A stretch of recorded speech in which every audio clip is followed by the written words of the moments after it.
Dasim yang memiliki tugas untuk memecah belah rumah tangga.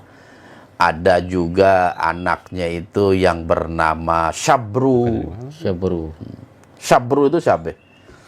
Dia ini yang selalu melemahkan sekaligus menghembuskan keputusasaan kepada seseorang yang Allah uji dengan berbagai macam ujian. Asyabru. Bikin orang putus asa gitu maksudnya. Ya, ente putus asa, ente patah semangat, ente nggak mau bangkit dari keterpurukan. Itu ada anak iblis namanya Asyabru. Asyabru. Iya. Itu menyangkut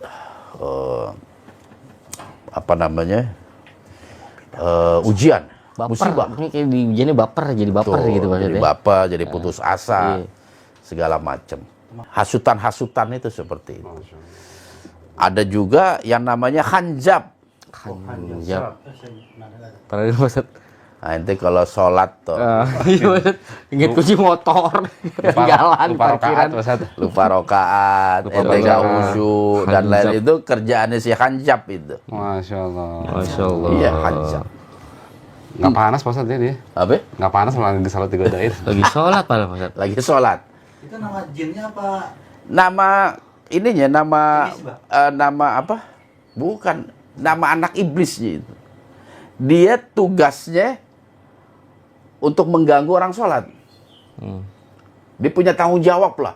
Orang-orang sholat di dunia ini tanggung jawab dia tuh untuk menghembuskan ketidakhusyuan. Makanya dia dengan bala tentara yang dikirim semua ke masjid-masjid orang-orang Islam tuh yang sholat. Iya. Bahkan nggak sebatas itu aja. Orang-orang yang mau melaksanakan sholat tapi ntar dulu lah, nanggung nih.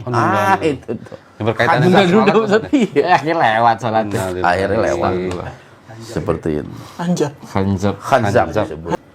Ada lagi nih yang sekarang lagi ngetren dan dia itu mendapatkan mungkin predikat tinggi di sisi iblis saat ini.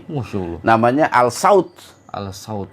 Al-Saud ini jin, iya, anaknya iblis yang bertanggung jawab untuk menyebarkan berita-berita bohong, hoax, fitnah, adu domba, segala macam. Nah, itu tugasnya Saud itu.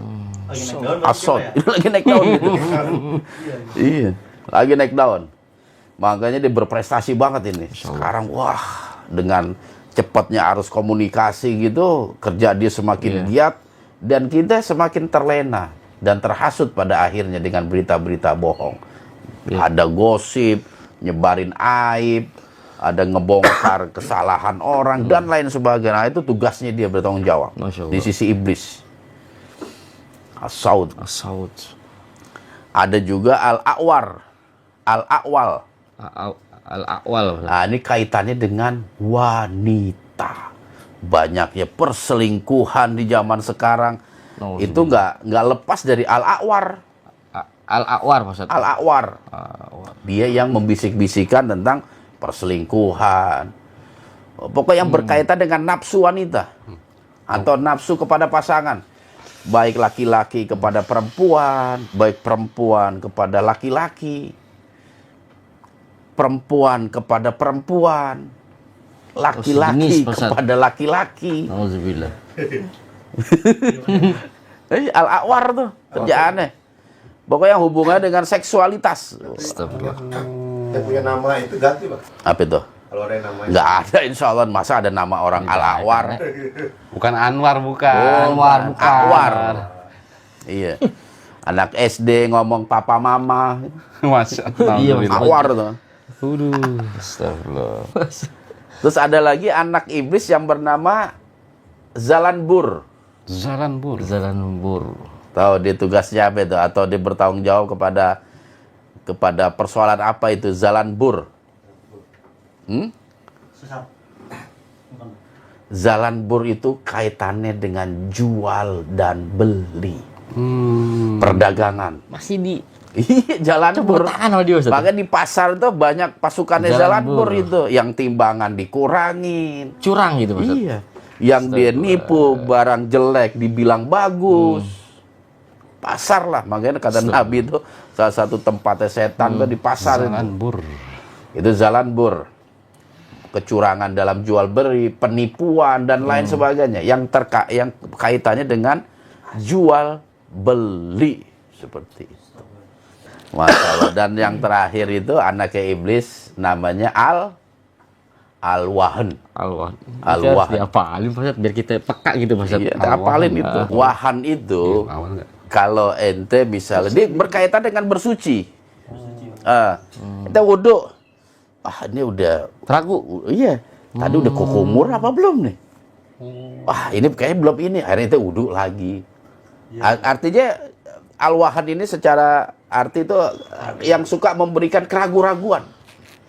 Gak yakin gitu. Gak yakin, cuman kaitannya dengan bersuci. Ente bersuci, tadi kentut kayaknya nih, buang gas. Wudhu lagi. Jadi diganggu itu keraguan-raguannya dia itu. Itu Al-Wahan. Sering terjadi. Kayaknya aneh sering diganggu. Sering terjadi. Makanya bilang, Wahan, sono, jangan deket-deket Wahan. Lagi sholat juga diganggu juga. Wah, nggak bener nih. Iya, Vi. Iya, siapa? Jadi jumlah aja itu kurang lebih ada 7. Bisa diulangi, Vi, yang pertama. Emang. Nih. Belum. Dasim Pak Ustadz. Dasim. Dia Untuk tugasnya itu mengganggu rumah tangga, Pak Ustadz. tangga. Yang kedua, Al-Saud Pak Ustadz. As-Saud. Masalah apa ya? Bidang apa dia bidangnya? Berita bohong. Berita bohong, hoax Pak Ustadz. Yang ketiga, Ceraian. Al-Awar udah. Pak Ustadz. Al-Awar. Awar tentang berkaitan dengan wanita Pak Ustadz. seksualitas Seksualitas ya. beda. Penyimpangan, homoseksual, kaum suka sama perempuan dan lain sebagainya. Perselingkuhan itu. Siapa Pak Ustadz? Itu Awar itu. Yang keempat, Zalembur Pak Ustadz. Zalambur. Nah, Zalambur ini apa kaitannya? Buat jual beli Pak Ustadz. Jual beli ya di pasar agar kita curang, agar kita menjual barang-barang yang jelek tapi kita ucapkan dengan bagus. Ada juga jual beli goror. Goror itu yang barangnya nggak nampak. Seperti itu kan sekarang mulai itu banyak tuh jual beli goror di media online. Ente beli nggak wujud gitu kan ya? Begini goror tuh. Saya jual kotak ini 10.000. Kita nggak tahu isinya apa. Oh, banyak itu. Kalau ente beruntung ada iPhone di dalamnya. 10.000. Mystery box. Oh, misteri box. Itu hati-hati tuh. Kasih orang. Itu haram jual beli dengan mystery box. Berarti di Itu goror soalnya. Kalau ini goror. Jadi yang kita beli itu nggak jelas. Nggak pasti. Gitu. Seperti istilah kita beli kucing dalam karung. Karung. Itu haram hukumnya. Ya mystery box tuh jangan tuh. Walaupun dia bilang ini itu, tapi kita harus tahu benda yang kita akan beli itu apa. Harus jelas. Nggak boleh kita nggak jelas seperti itu. Baru 4 Pi. Yang kelima, Al-Wahan Pak Ustadz. Al-Wahan. Mengganggu orang yang sedang bersuci Pak Ustadz. Bersuci, membuskan Keraguan, keraguan. kurang yakin. Yang keenam, Belum Pak Ustadz. Hanzab. Hanzab oh ya, Hanzab. Abiyat. Belum Mas. Hanzab belum. Abiyat. bukan. Hanzab. Hanzab untuk Sholat Pak Ustadz. sholat. Nunggu sholat. Dan yang terakhir 7. Satu lagi. Tadi pertama disebut itu Dasim Pak Ustadz yang pertama. yang buat ganggu orang yang diuji sama Allah.